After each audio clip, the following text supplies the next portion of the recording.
abrirmos as nossas Bíblias no livro de Gênesis,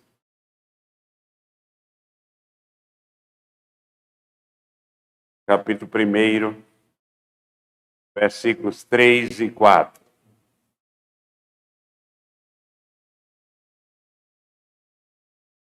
Gênesis 1, versículos 3 e 4.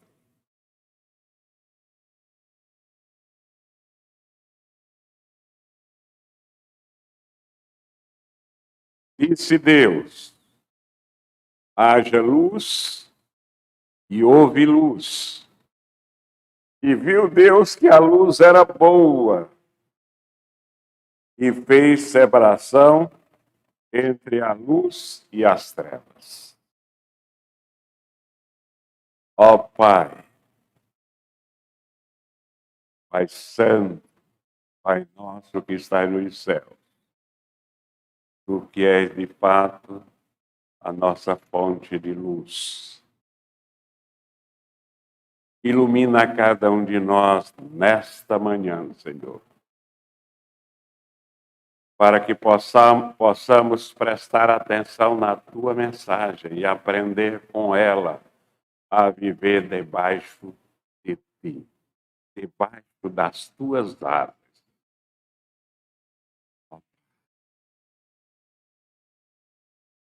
Unge o Teu servo misericordiosamente para entregar a mensagem do jeito que Tu queres. Em nome de Cristo. Amém.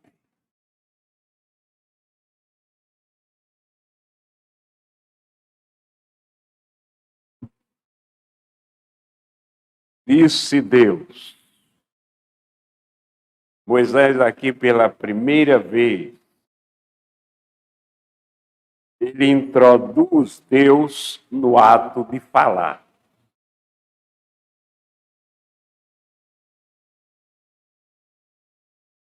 Mas nós não devemos nos atrever a interpretar como se Deus tivesse falado aqui pela primeira vez, porque Deus já tinha criado o céu e a terra. Inclusive o apóstolo João testemunha: nada do que foi feito sem ele. Sem ele, nada do que foi feito se fez.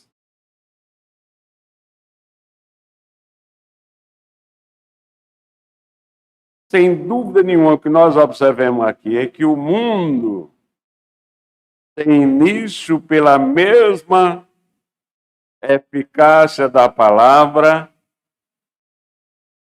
pela qual o mundo foi contemplado também.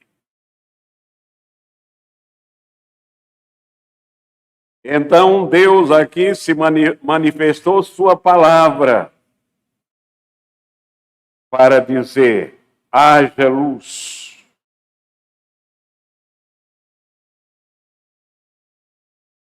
E dá a entender aqui que Deus quer fazer uma distinção. Aliás, quer fazer com que as pessoas distinguam, vejam a sua sabedoria em cada coisa criada. É Deus já no início chamando a nossa atenção para contemplar a beleza da obra da criação. E o salmista, entendendo esta convocação de Deus, ele diz: os céus, o firmamento, anunciam as obras da salvação. As coisas não existiam, e pela palavra de Deus, elas vieram a existir. Por isso que tudo que Deus criou, a sua essência é duradoura. É a partir daí que os apóstolos começam a pregar o evangelho de nosso Senhor Jesus Cristo, dizendo que Cristo é o Verbo. Cristo é a palavra de Deus. Cristo é o testemunho de Cristo. E que todas as coisas foram criadas por Cristo. Haja luz. É a segunda sentença.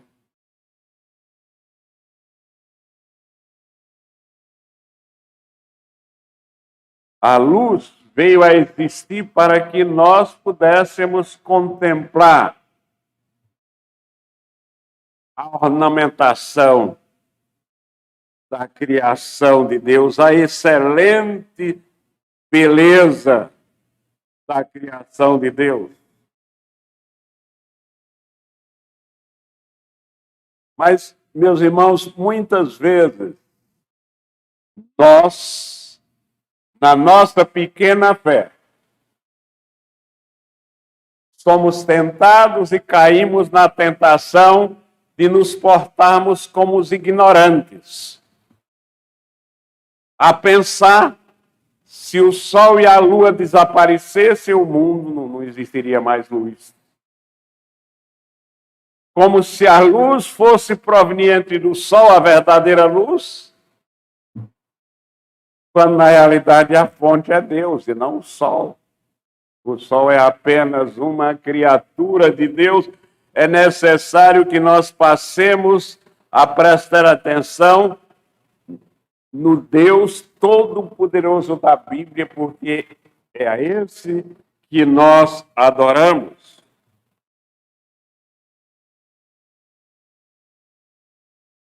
Nem sempre as coisas na nossa vida são preto e branco.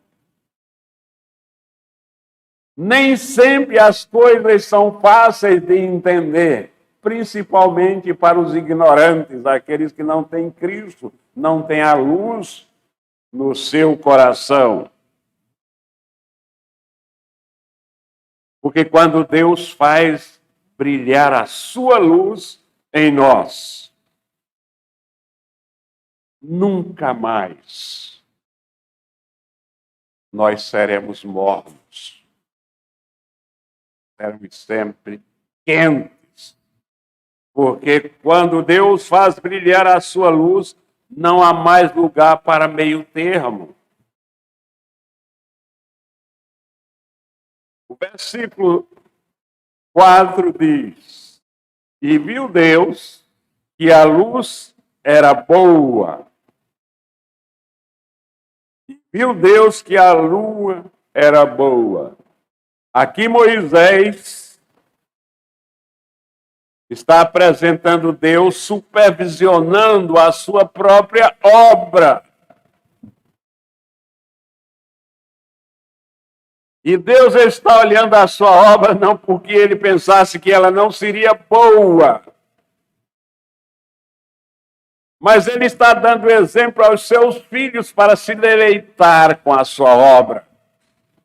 Deus está olhando a sua obra para se deleitar com ela.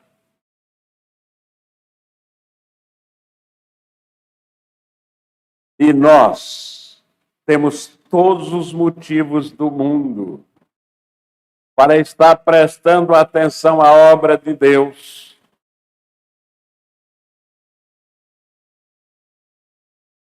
Porque Deus fez tudo para o nosso bem. A obra de Deus não é somente boa para se ver, mas ela é boa, porque ela foi feita para o nosso bem. A obra de Deus foi feita para nos ensinar os desígnios de Deus. E o Espírito Santo nos ilumina, mostrando cada ato da criação. Cada coisa que acontece no mundo, vendo a mão de Deus sobre ela. Inclusive, hoje à noite, a mensagem sobre as lições da longevidade. Estávamos prestando atenção na vida da Rainha Elizabeth II e vendo a mão de Deus sobre ela. Agindo sobre ela. Quem não sabe, ela é a chefe da igreja anglicana. E Deus lhe deu muito mais tempo, porque Deus tinha um propósito na vida dela. E Deus deu tanto tempo e não foi com sofrimento, muito pelo contrário, viveu esse tempo com galhardia. Depois dos 70 e 80, é canseiro e enfado para aqueles que não andam com Deus. Mas para aqueles que andam com Deus e amparados com Deus, há lições preciosas na longevidade. Nós vamos, inclusive, ver isso hoje à noite, à luz da palavra de Deus. Há aqui uma demonstração no texto muito proveitosa.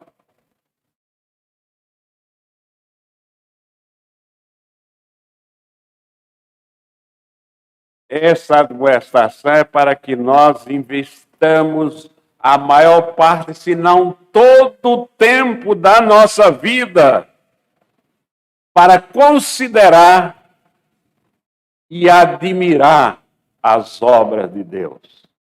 Vocês já prestaram atenção que principalmente os orgulhosos, os vaidosos, os intelectuais ignorantes, eles prestam atenção na natureza para tentar depreciá-las. E nós somos admoestados como filhos de Deus, sábios em Deus, a admirar as obras de Deus. Existe uma distinção que Deus faz claramente entre a luz e as trevas. Por isso que ele faz a separação. Deus fez separação entre a luz e as trevas.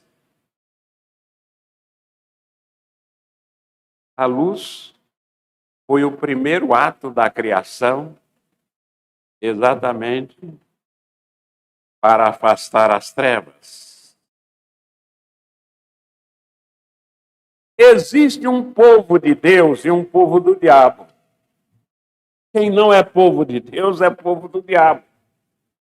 Existe um povo de Deus e Deus se revelou e se revela a este povo constantemente. E o instrumento principal pelo qual Deus se revela ao seu povo é a Bíblia Sagrada, a sua palavra, depois as obras das suas mãos, o universo, a natureza.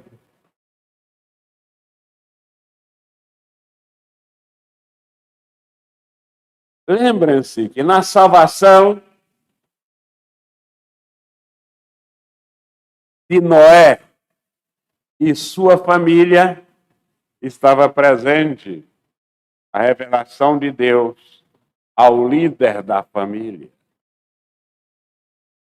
Na salvação de Ló e suas filhas, a mão de Deus revelando a salvação à sua família. Na salvação dos primogênitos do Egito, Deus se revelando ao seu povo e separando, segundo o apóstolo Pedro, um povo para si. Prestem bem atenção, meus irmãos. Quarta-feira, dia 7 de setembro, que todos vocês deviam estar aqui na igreja, continuou vindo o número que sempre vem, mais 2 pessoas que vieram, Samuel e Anjinha. E aqui nós aprendemos uma coisa sublime.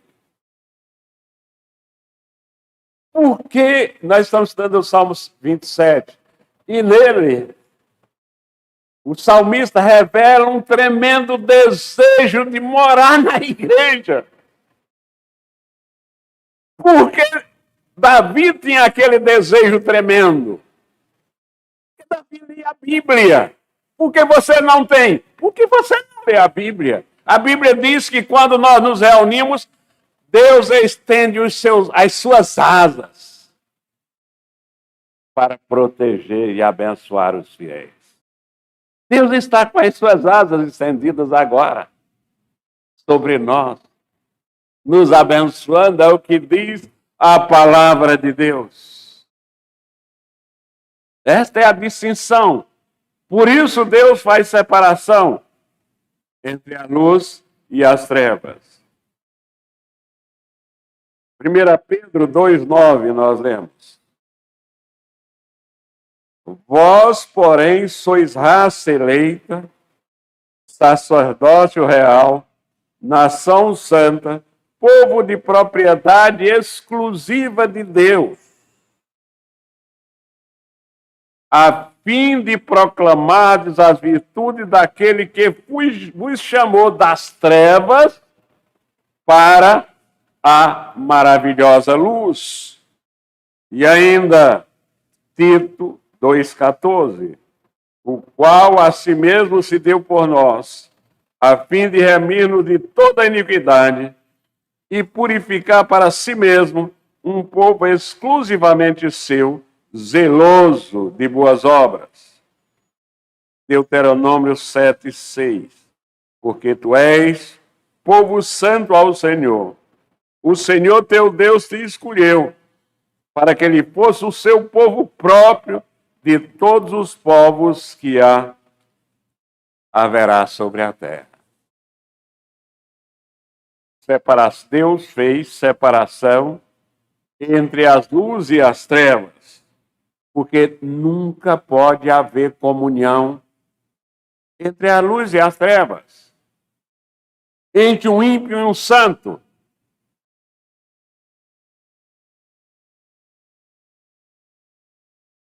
Mateus 6,23. Se acaso a luz que em ti há sejam trevas, grandes trevas serão. Josué 24:15. Escolhei hoje a quem sirvais.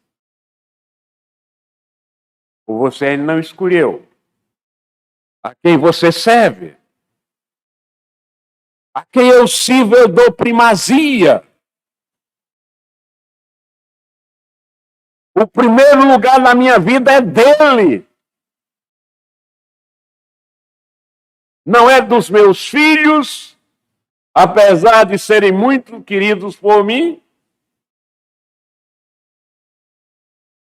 Duvido que haja um pai que goste tanto dos filhos.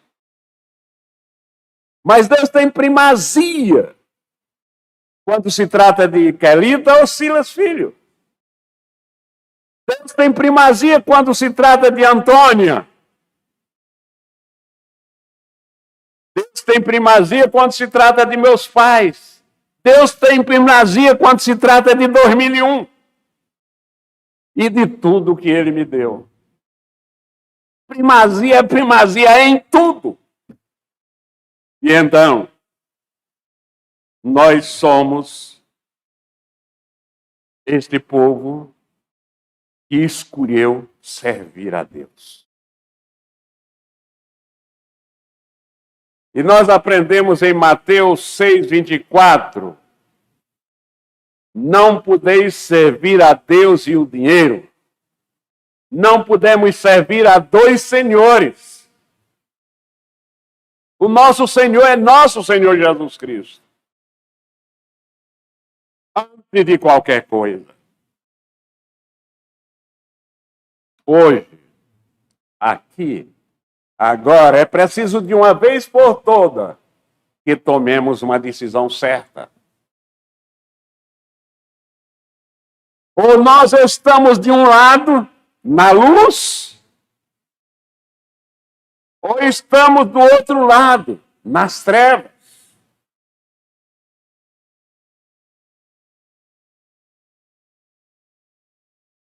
Há muitos que estão querendo viver no meio termo, entre a luz e as trevas. Não leem a palavra de Deus. Querem estar na penumbra. Ficam em casa numa quarta-feira à noite sem fazer nada e não vêm para a reunião de oração. É estes que a palavra de Deus diz que não são frios nem quentes. E o que a palavra de Deus diz sobre esses? Que Deus há de vomitá-los da sua boca. E fez Deus separação entre a luz e as trevas. Existe uma separação. E quem fez essa separação não foi o pastor Silas. Foi o Deus Todo-Poderoso, Criador dos céus e da terra. Existe um choque tremendo, meus irmãos, entre a luz e as trevas.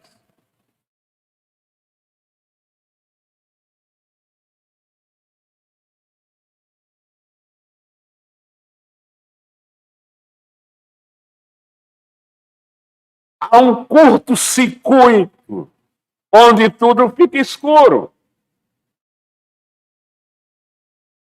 Na Bíblia, nós temos vários exemplos que nós devemos prestar atenção nesses exemplos de choque da luz com as trevas. Tem um exemplo do Jonas, fugindo da responsabilidade, da incumbência que o Senhor tinha colocado sobre os seus ombros, lá no barco. Qual o resultado? Ele foi atirado ao mar. Outro choque que todos nós conhecemos é a história de Pedro. Na roda dos escarnecedores, ali quando Cristo tinha sido traído, negando.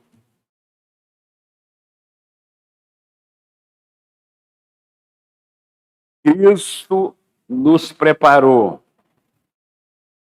Cristo diz a cada um de nós que resolveu segui-lo, sendo escolhido, recebeu o dom da fé em Deus e está seguindo. E Cristo nos alerta, o mundo nos odeia. Nós não seremos populares nunca nesse mundo. Se nós formos populares nesse mundo é porque nós somos trevas.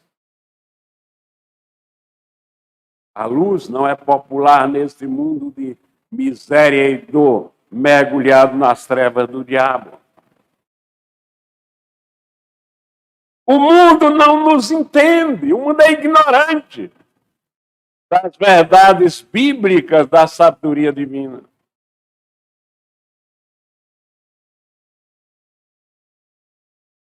Jesus Cristo diz em João 15:18: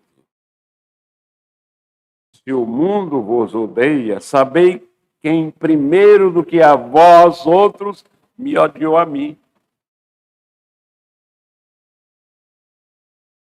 Lucas 21:17: de todos sereis odiados por causa do meu nome. Não existem homens de Deus populares no mundo. Isso é antibíblico acreditar nisso. Cuidado. Quando é e como é que pode haver um encontro entre a luz e as trevas?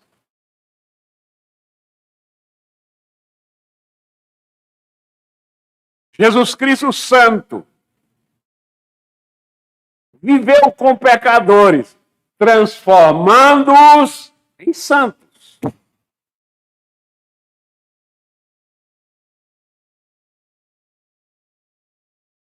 E a base para qualquer encontro nosso com qualquer um que não seja luz é Cristo. A razão do meu encontro com qualquer pecador que ainda não foi escolhido, que não é salvo, não é santo, é Cristo.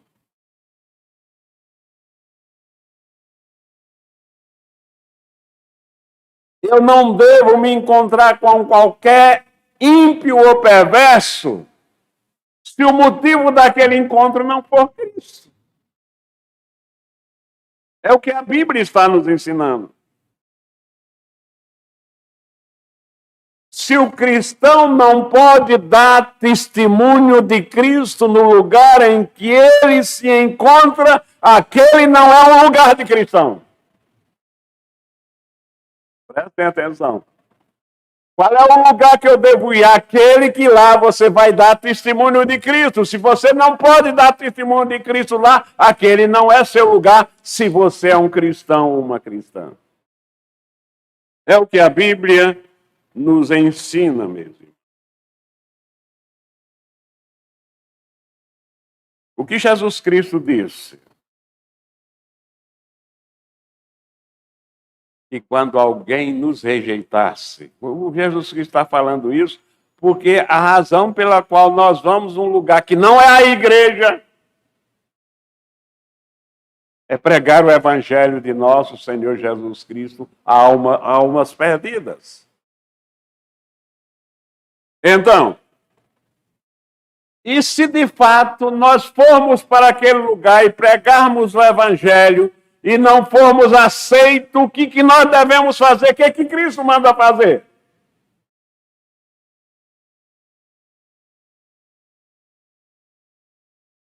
Sair dali. E bateu até o pó que ficou nas nossas sandálias daquele lugar. Não é isso? Não é isso que a Bíblia diz, meus irmãos? Bateu o pó de nossas sandálias para que nem o pó daquele lugar nós possamos trazer.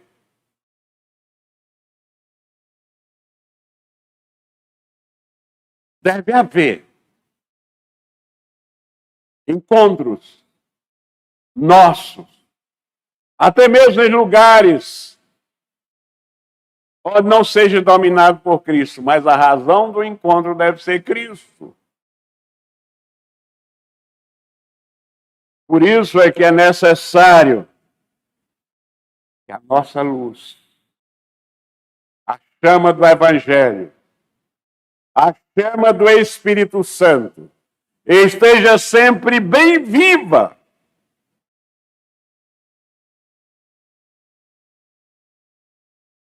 Haja fartura de combustível. O azeite santo. Fartura de combustível para queimar o azeite santo. Do contrário, sabe o que vai haver? As chamas se apagarão e as trevas prevalecerão. Eu sei de caso, você sabe de caso, todos nós sabemos de caso de pessoas que se misturaram com pessoas do mundo e aquilo que ele tinha, qualquer chama que ele tinha do Evangelho, desapareceu. Prevaleceram as trevas. Prestem atenção, Deus faz separação entre luz e trevas. Nós somos luzes. Não queiramos, pois, ser trevas. Tenhamos no nosso interior um desejo ardente por Cristo, de estar com os irmãos na igreja o tempo que nós pudermos estar. E nós podemos estar muito tempo se a chama do Evangelho estiver de fato acesa e ardendo em nós. Que Cristo nos abençoe, hoje e sempre.